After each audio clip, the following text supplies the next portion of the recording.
So the thing that's sketchy about this is that they even say that they're not certified counselors and that they don't recommend people giving, basically melting down and opening up about everything to them, because they're not going to be able to give them proper advice. And that they do say to seek therapy like a professional on their website. Another thing that I thought was pretty odd about this is that they say that nothing is going to show up on a phone bill as well as teaching kids how to get rid of the history in their computers. This is dangerous because this is like a predator's paradise. Who is stopping anybody from going on here and acting like they're younger than they are, luring in a child off of this? This happens on Trevor's space all the time. And on any platform, actually, this happens, where they lure these children off of the website. They've established some sort of trust now, right? Because they're acting as counselors. So they've established some sort of trust, and they're luring them away and bringing them to another app, like another texting app or something, and getting access to them. This is dangerous. Parents need to be involved in what their children are doing online.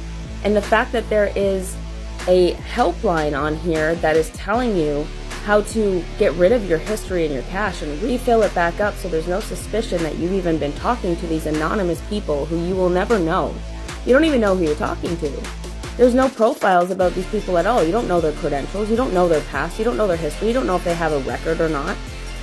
Where is the transparency? That's the problem here. When there are minors involved, transparency is everything.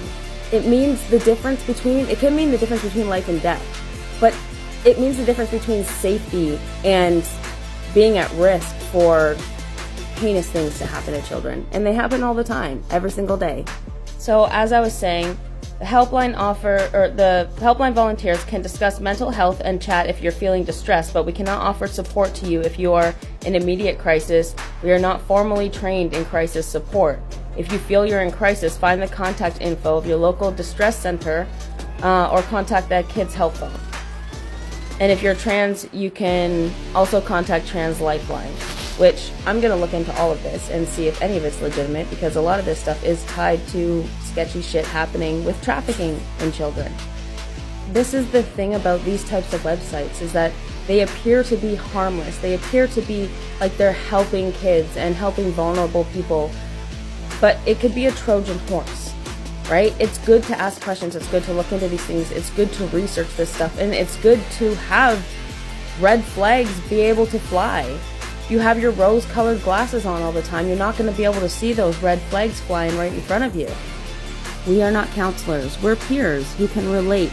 And we have been trained in active listening and relevant knowledge such as anti-oppression, anti-racism, sex and consent, STIs, HIV, self-care, and more.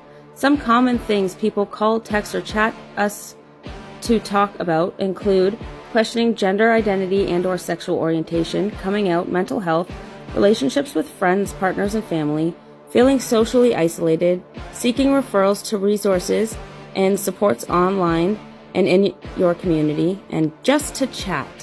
Now, these are all fundamentally not horrible things, but when there's a lack of transparency, like I was saying, and you don't know who you're talking to, and you don't know these people's credentials or backgrounds or anything, these counselors, these peers, they're not counselors, they're peers, that is where it gets murky.